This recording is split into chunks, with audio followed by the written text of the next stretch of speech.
Hello and welcome back to Music with Mascots. We have Minu the cat with us, along with Gina Coleman, blues artist, and most recent album, Unequivocally Blue, which you can find a link to the review of, and she is the lead artist in Misty Blues. I've got some CDs here.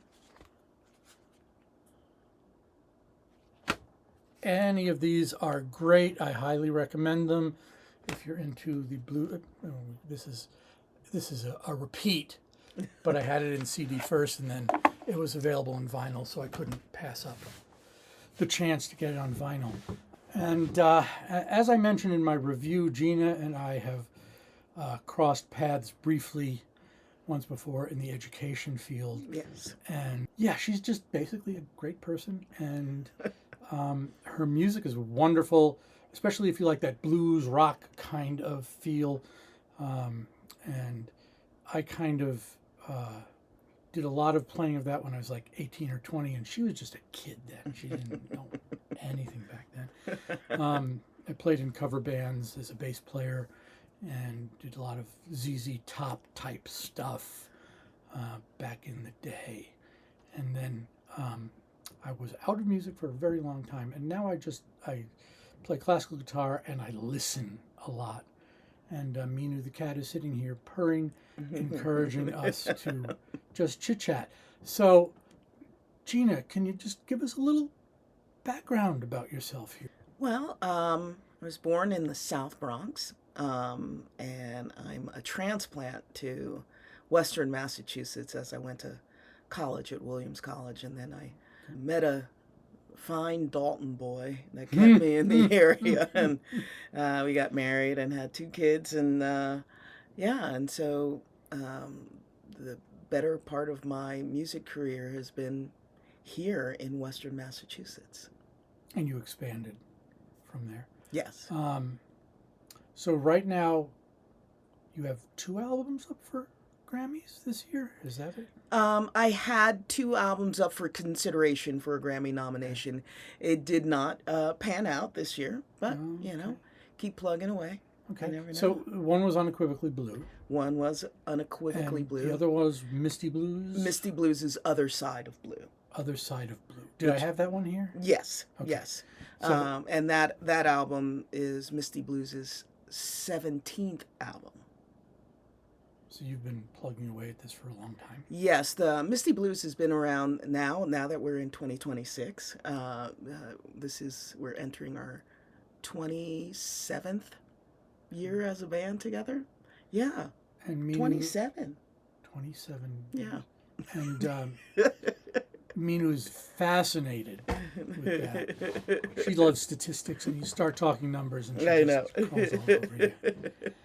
There is a reason why it's called Music with Mascots, and that's because we do have mascots. And I know somewhere there's somebody speaking French that says, Minu means kitty in French. Yes, it does. And she is a wonderful kitty. You went to Williams College, Yes. so you're familiar with Williamstown. Yeah. And I reside there now.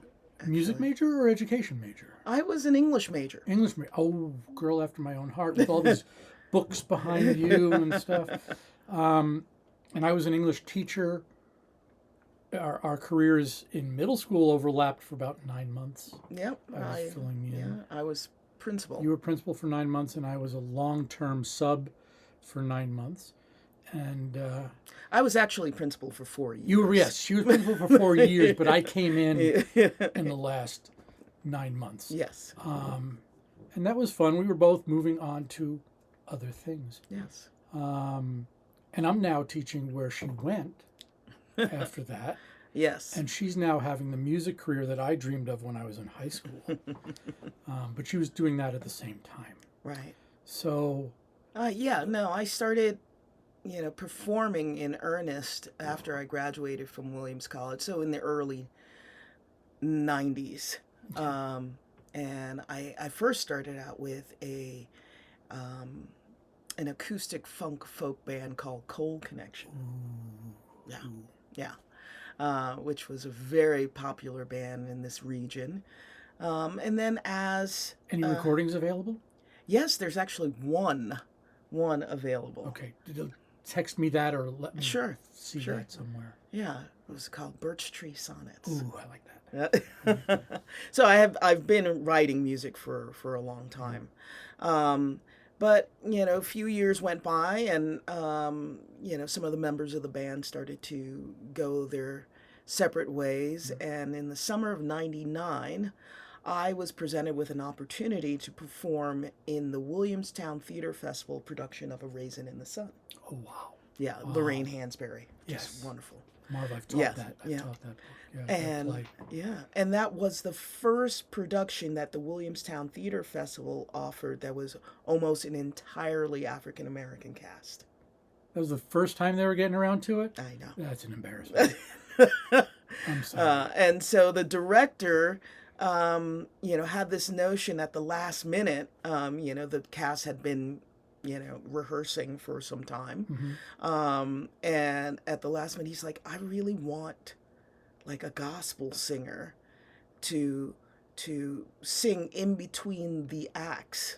And because the main stage of the theater, there was a fire escape erected over the top of the stage, and so I was basically on stage the entire time. I was seated on the side on the stairs, and then I would traverse up and across, back and forth during the act changes to divert the attention of the audience as the set was being changed, and I would sing these gospel blues songs. And the first night of the run, I'm not a theater person.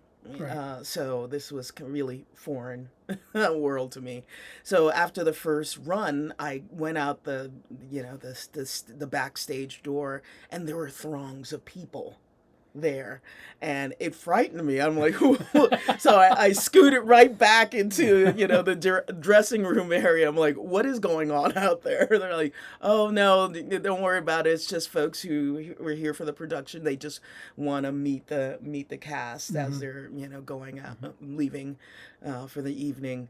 And so I'm like, oh, okay, all right. So I went back out, and I was spying through the audience to see if there was anyone familiar, and I did find a friend there who was there for the show, and I grabbed her hand. I'm like, oh my god, this is like really crazy. Yeah. Exactly. And people were just really effusive about my performance and the performance of the production in as a whole. And then this woman cuts through the crowd, and she's like, oh my god, I have to get my husband here. He was in love with your performance, as was I. Stay right here. I'll get him. And so, so I turned to my friend. I'm like, wow, these people are cuckoo, because I'm just fans. Yeah. It's terrible. Terrible. And so then a few moments later, she pushes through the crowd again, and in tow is her husband, Mandy Patinkin. Oh my god. And so he was just over the moon about my performance, and he gave me his card and everything. Yeah. And yeah, no, that was one. And I did correspond with him. I sent him some music, and but nothing ever came of that. But it was such a wonderful experience. But and encouraging. yes, very much yeah. so. Well, at the end of that run of the production, the lead actor, Ruben Santiago Hudson, Okay. very well-known actor, gave me a CD collection called Men Are Like Streetcars. It's a 2-disc CD collection. I think it's like 46 tracks of all female blues artists from like 1969 to 28. So that's the span. And it was transformative. I listened to this, and I'm like, oh my gosh, this is the next move. So I went to the remaining members of Coal Connection. I said, let's switch things up, and let's become a blues band. And the rest is history. Yeah, and then they were like, yeah. And really, off the top of my head, I said, let's call ourselves Misty Blues. So there's no connection to Ella Fitzgerald? No, that would have been Dorothy Moore, the famous Misty Blue. Yes. Okay. Yeah. And no connection at all. It was just really off the top of my head. Yeah. And we started out, we were originally a female blues cover band because we were just playing the songs out of that collection. Wow. Yeah, so we had a built-in collection to reference. So Yep. we had 40 some odd tunes. And We occasionally- learned it. I mean, I had top-notch musicians, so we learned it in short order, and probably a month or two later, You're performing. we were performing. Yeah, that's amazing. Yeah, and that was, 27 years ago. You're not that old, are you? No. I started the band in grade school, really. No. No. But That's amazing. That's another amazing. another I love in- stories yeah. like that. Another interesting thing about that production was not only was Ruben Santiago the lead actor, Mhm. the lead actress was Viola Davis. Oh, she's amazing. Before Viola Davis was, Before she was- Viola Davis. Well, she was always Viola Davis. Just the rest of us didn't know about right. it. So lead actress was Viola Davis. Another supporting actress was Kimberly Elise. Another actress was Gloria Foster, who you folks might recall Gloria Foster from The Matrix, the first Matrix. She was the Okay. Oracle with the cookies. Oh, Yeah. amazing. Yes. Yeah. Yeah. That's fantastic. Yeah, actually, Viola Davis and I were really close during that period. We would go out and have lunch together, and we hung out a lot. And she bet me, I think it was like $10 that we wouldn't get a standing ovation every performance, and we did. And I've yet to see that $10. Oh my God. Viola, if you're watching, message me and I'll get you the address. $10. Well, $10. no, interest. Did you agree on interest at the time? Because I got a I friend. think she's good for it, though. She probably is. I got a friend that owes me $100 from 1981, and if he ever comes up with $100, I'm not going to charge him interest because that's found money. That's amazing. That's a great story, though. Yeah. And so that's how that started. I mean, in terms of my origins of being a musician, I played piano from the age of 5. So you had it from the beginning. Yes. My grandfather gifted me this wonderful upright Baldwin when I was 5 years old, and I took lessons with Mrs. Horowitz in the Bronx. Aha, so there's a Jewish connection. Oh, as yes. Well, she wasn't very kind to me. Those old Jewish grandmothers, She would rap me over the knuckles when my wrists would drop. And it was... So, I played piano from 5 to just before I went off to high school, Well, actually, probably through around 15, 16 years old. But it never stuck with me because there was a little too much trauma involved with the playing. The piano didn't stick, but the music did.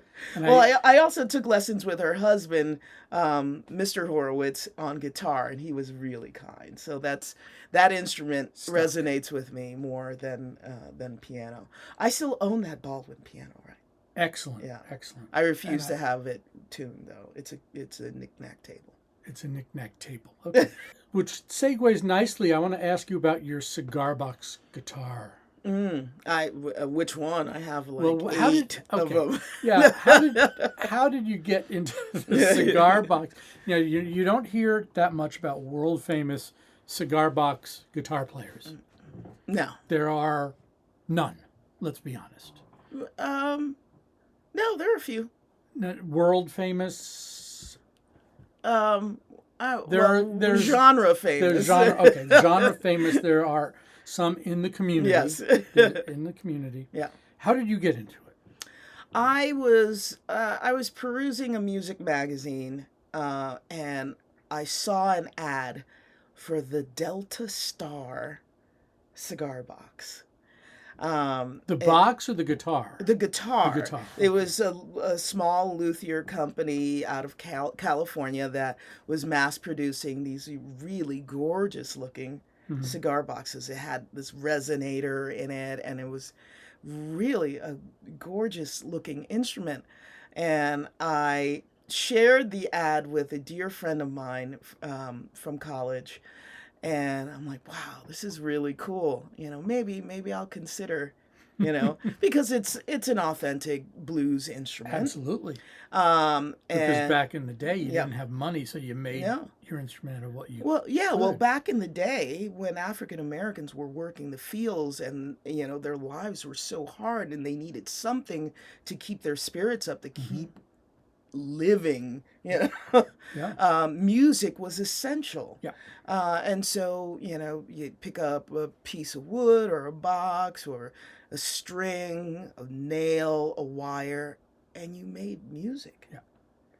And that notion always resonated with me. Well, I showed my friend this ad, and a few weeks later, I come to my front door. The postman had rang the doorbell. Twice or once? No, I don't know. And there was this Delta Star. Wow. And she had just purchased it and sent it to me. She's like, you just have to have it. And I picked it up, and I think within the first hour of playing it, I wrote my first cigar box song called "Hear My Call." And is that on? Got to be on one of your CDs. It is on one of my CDs. Okay. Yes. And yeah, then I've been writing music, on cigar boxes for some time now. Yeah.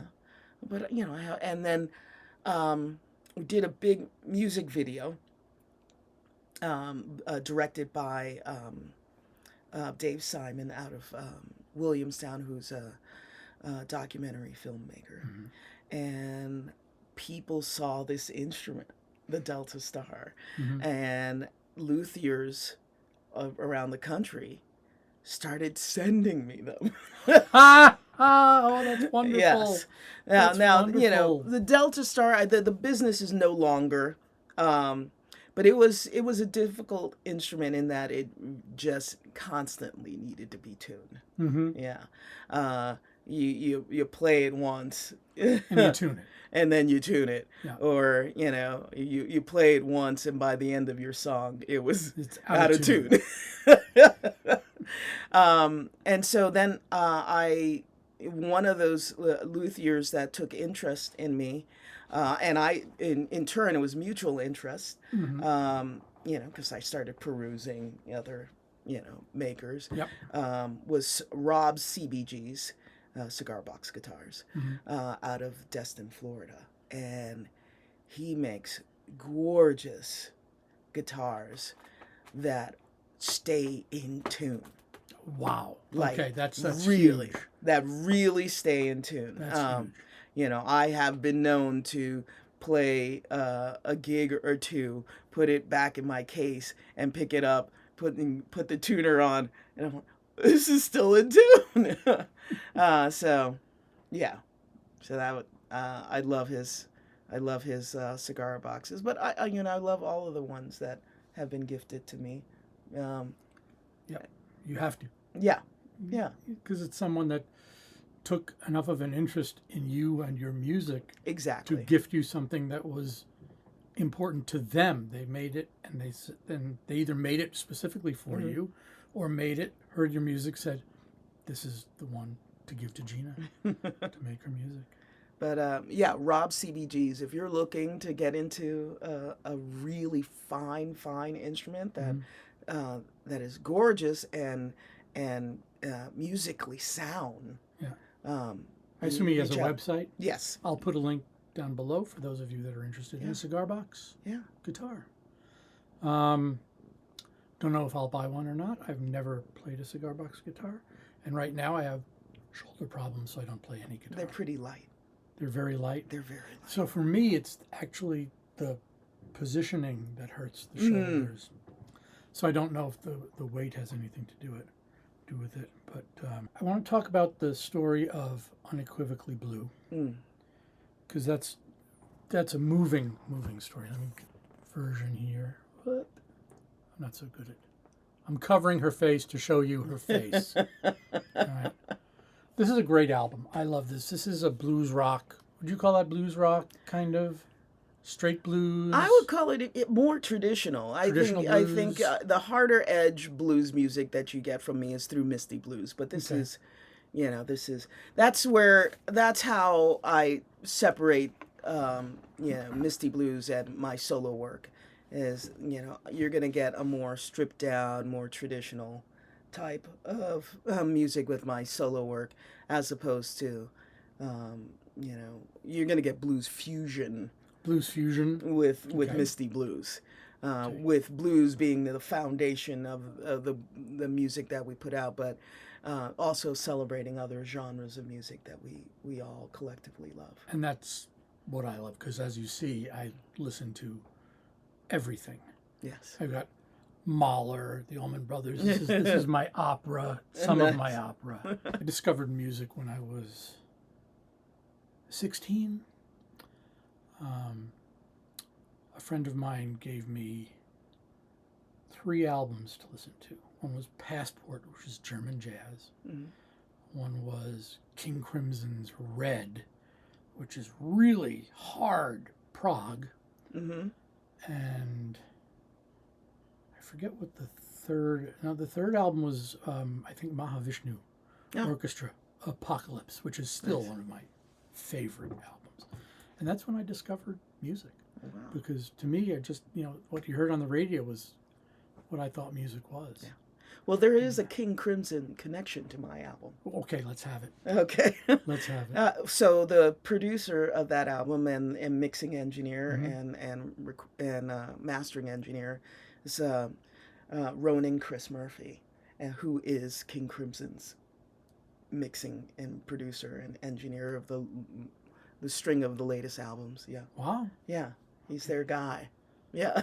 I did catch their last and final tour. Took my stepson to see it, and he was kind of blown away, but he doesn't really like that kind of music, but he was blown away by what the music was. And the Zappa band was the backup band. Yeah. And that was first and last time I'll ever see King Crimson. But this album, I had the album, lined out. We arranged the songs that we're going to put on there. Some I poached from a deeper Misty Blues catalog and rearranged. Okay. My son, Diego Mung, this is a studio album. Yeah. So he played bass and drums. He was also the recording engineer, so he recorded the tracks, and then we shipped them off to Ronan to mix and master. Which he did an excellent job, by the way. Yes. And I'm not going to say that the vinyl is so much superior to the CD. Both are excellent quality. But those are two different, you have to create mixes differently for CDs and versus vinyl. So. Right. You had a deep connection with your mother? Well, it's as... I jumped into that. I know. There's no segue. There's that no was pathetic. No, as I was preparing to record the album, I had a set date for the hard recording of the tracks. It turned out my mom had passed earlier this year, in 2025. I forget that this is 2026. 2 days into it. I know. Yes, it's still very new to me. Her funeral was set for the day before my recording session. And her funeral was in Chesapeake, Virginia. So it was a ways away. And I didn't have a lot of advance notice. Yeah, so I was driving, is basically. From Virginia? From Western Massachusetts to Virginia. And back. Yeah. So I drove down for the funeral and then after the service, drove right back up to Western Mass. But I hit a incredible snowstorm. So an 8-hour trip turned into almost 20 some hours of straight driving. Oh And my I God. basically pulled in to my driveway an hour before I was supposed to record the album. And I recorded it. But that's the blues. I know. My son, as I was both about to lay down. The music was already recorded. It was my vocals that were scheduled for that session. So my son turned to me. He's like, "Are we really doing this now?" And I'm like, "Well, do you have time? To do this?" And I'm like, "No, you don't. And let's just push through and see what we get." And I guess ultimately in the back of my mind, I'm like, if Ronan came back and said, "I cannot use any of this," then we'd figure it out. Yeah. Yeah. But Yeah. sometimes it's the tragedy or the joy or the specific situation that impels the artistic, Yeah. wherever that comes from. No, certainly. And you feel that in this album. You feel that. Yeah. It's palpable. Yeah. Yeah. It's actually really kind of hard for me to listen to this album. I can imagine that. Yeah. I can imagine I mean, that. but it's also kind of hard for me to listen to any of my albums, but this one is particularly true. People say that musicians aren't audiophiles, and I would say that the opposite is true. It's just that they hear the real thing, Yeah. so they don't want to hear the reproduction. You go out, you're in a concert, and you're playing with your band, and you hear that all the time, so the reproduction is a lesser. Yeah, of well, that. especially with Misty Blues, we don't generally play out songs that before they're recorded. And we like that kind of mystery for our audiences or for the folks that follow us.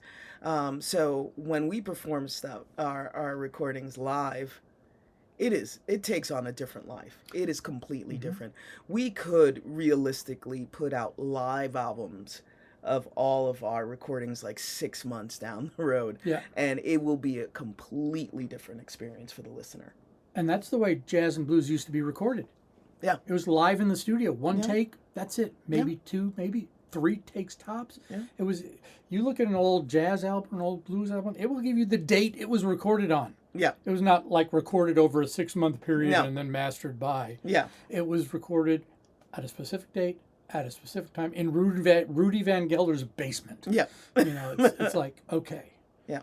And which is, I mean, realistically, we don't take a long time span to record music. no. I'm pretty prolific in my writing, so I'm like, we got to, and I don't like to sit on music because I don't know what tomorrow brings, and I want people to be able to hear what we've created. Right, and the feel is different. Yeah.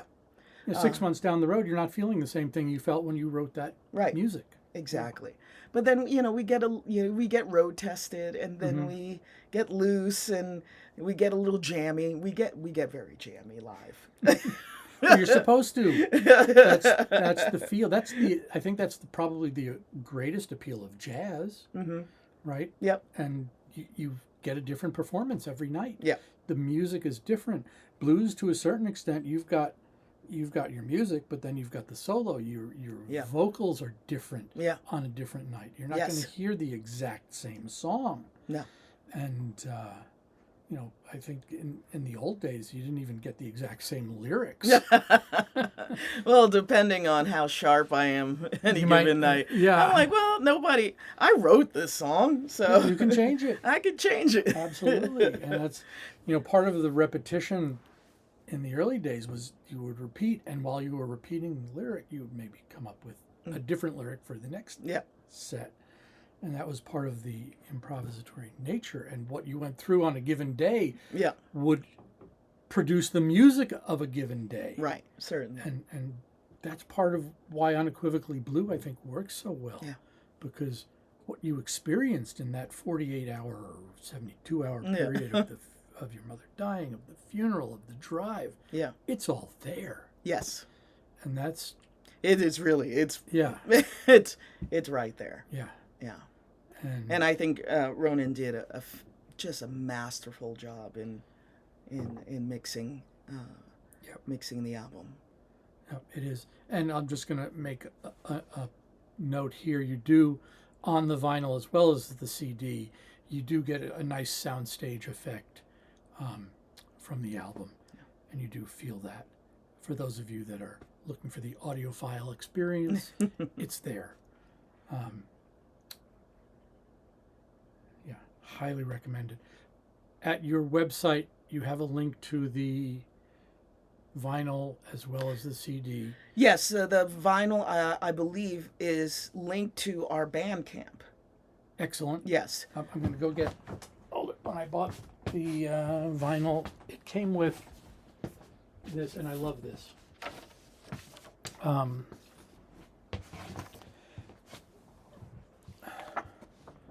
It says, warning, this vinyl is dangerously good. Side effects include excessive spinning and an uncontrollable urge to post about it online. And that's Elastic Stage. I guess that's the company that's printing it. And this was from the UK. And unfortunately, right now, there's the whole tariff thing because the Supreme Court hasn't yet ruled that what Trump did with the tariffs is illegal. And who knows, they may decide to change the law for him, as they have done in several instances. So I did get hit with some tariffs going back and forth, but hopefully that will change soon, so the price will come down. They do encourage to do unboxing videos, which I didn't find out until I unboxed it. So, but streamable at all? I don't think it is. It wasn't. I don't know if it is. Yes, I mean, if you go to our Bandcamp, Bandcamp allows you to listen to the album a certain amount of times before you have to purchase it. Yeah. And then, it's also out there in all of those other evil YouTube stuff. Spotify and and wherever you get your music, it's available there. And I want to briefly talk. I know we're running out of time here. I want to talk about the song that you just recently recorded with 5 other women or 4 other women? 5 other. Yeah. And I'm going to put a link to that. It's on YouTube. It is one of the most astounding and beautiful pieces of music that I have ever heard. And I hope you guys get together and do an album. Well, that track is actually the first single off of Misty Blues' 18th album. Okay, so it's going to be available. It's going to be on the album, on our 18th album, which we're recording this month. Excellent. Are there going to be more tracks with those ladies? No, that's the only track of that nature. I co-wrote that song with Chantel McCullough, who's also amazing. Yes, she's phenomenal. She's just an incredible vocalist and piano player and songwriter who happens to be the lead singer of my son's blues band, the Diego Mung Band. Okay. Yes. He's got albums out. He has one out. They have one album out. Yes. And I've heard some of her solo stuff. Yes, just phenomenal. Her voice is absolutely amazing. She's also very pregnant. Yeah. Yes. And about to deliver. Yes. Thoughts and prayers with her, Yes. and hope all goes well. Absolutely. With that. But I heard her performing. She had a solo performance at the Dream Away Lodge in Beckett, Massachusetts, which is this just iconic just place in the woods out here in Western Mass. Actually, pretty famous place because Bob Dylan and Allen Ginsberg and Joan Baez and Arlo used to hang out at this place and write a little music. bit before my generation. Yeah. So there are people older than me still out there. But she was performing, doing a solo night, and this was one of the opening tunes that she performed, and it was just a cappella, and she asked the audience to do a refrain, and at that point she had 2 verses and the chorus. And Chantel can milk 2 verses and a chorus, let Oh, me I tell believe you. it.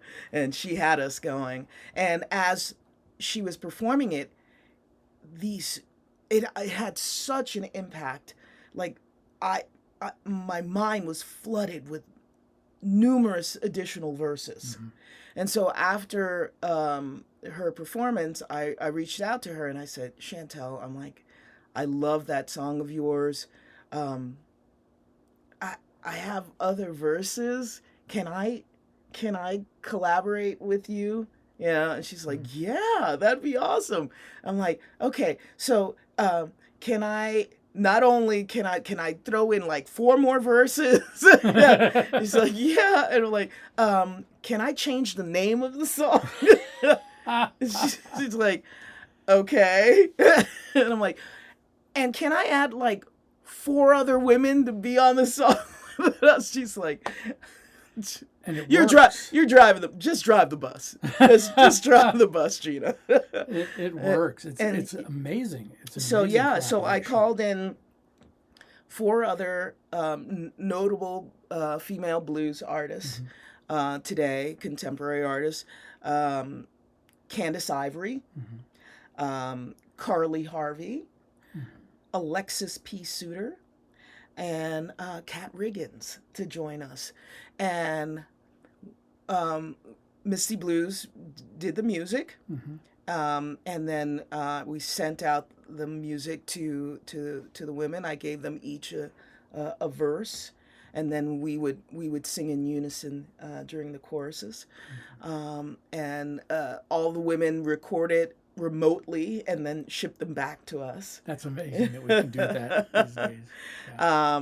And my mixing and mastering engineer, Seth Von Paulus, did the work on that track, as he's been doing the last few Misty Blues albums. Excellent. Um, Excellent. and yes, as it stands, it is actually, I can't even call it a song anymore. It's an anthem. It is. The female empowerment and resilience. And as it stands, it is the biggest female blues collaboration ever recorded.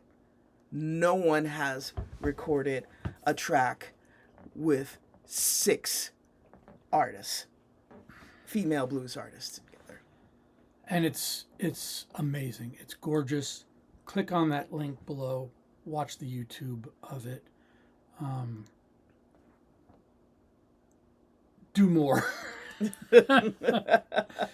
Yeah, battle cry. Battle cry. I saw you post this. I think I probably caught it like the day you posted it. And I'm just sitting there. Yeah. It's just that amazing a piece of music. And when you hear something like that, you know, how many times in your life do you hear something and it just floors you? Well, I've been lucky. I've had that experience many times in my life with music. And this is one of them. Oh, thank you. And I hope you guys collaborate more and do something, maybe an album that's if it's possible to do an album as powerful as that, as that whole song is. It's just astounding. Thank you. It's just astounding. Keep doing this. Keep doing this. Just one last question. You've toured internationally. Now, is this the first time with Misty Blues you've toured internationally? No. Or is this, so you've, how long have you been touring internationally? I think we've tripped around a bit. So, but this last tour that we did in June and July of 25, we hit 4 countries.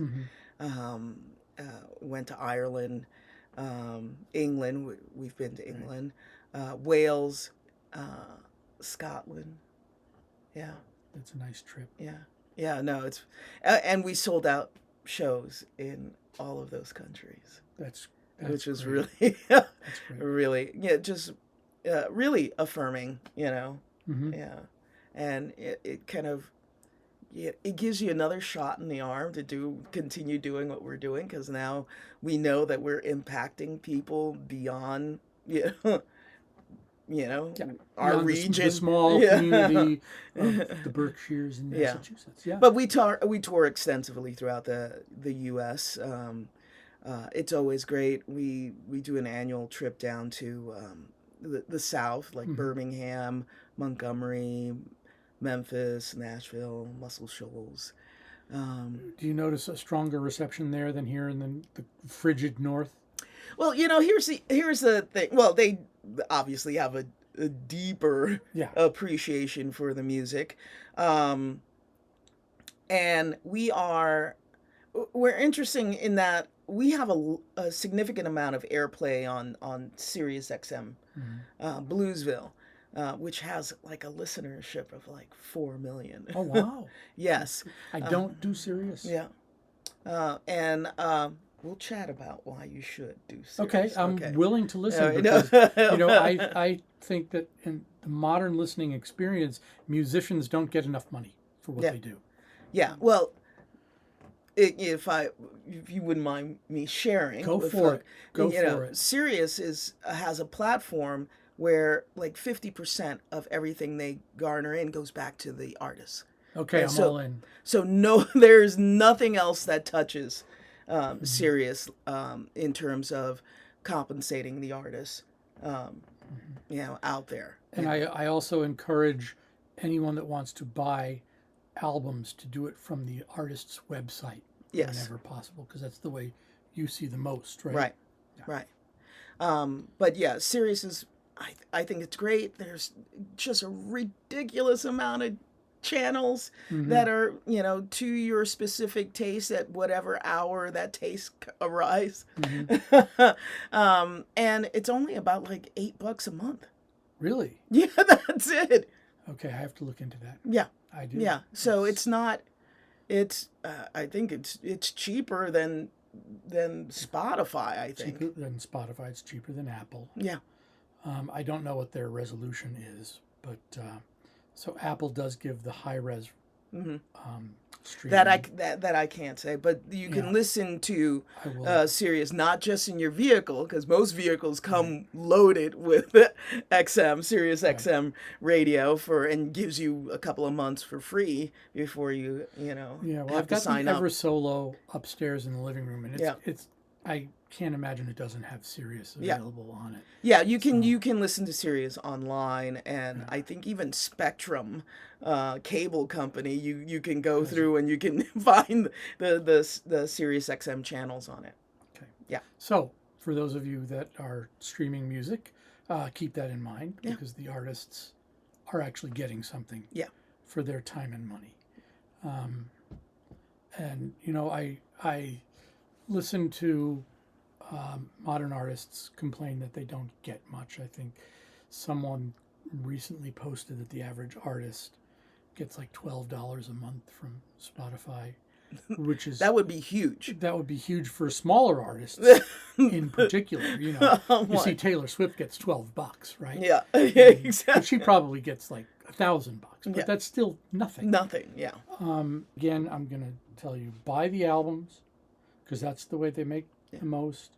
Buy them on the artists' websites whenever you can, especially if they're smaller artists.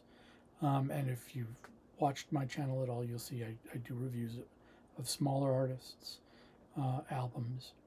And I encourage young artists as much as I possibly can. And you'll see more of that as my channel grows and as I do more of this. And I love Gina for coming down and doing a little catch up with me. No, thank you for inviting me. And this is just wonderful.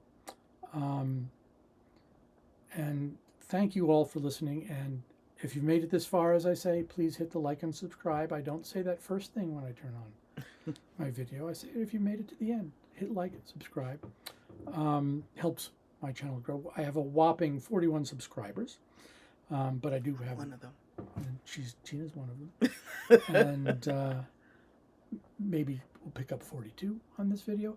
But I have noticed something, that the people that come now, instead of clicking off in 2 seconds, my average watch time has gone up to 8 minutes, which means that That's some huge. of that is, Yeah. because some of the people that are clicking on are actually staying on and watching some of the videos, Yeah. which I appreciate. This is a tough time that we're living through. There's a lot going on in the world, and as I say always, we share this world. We need to love each other. We need to be kind to each other. Yes. We need to share the world.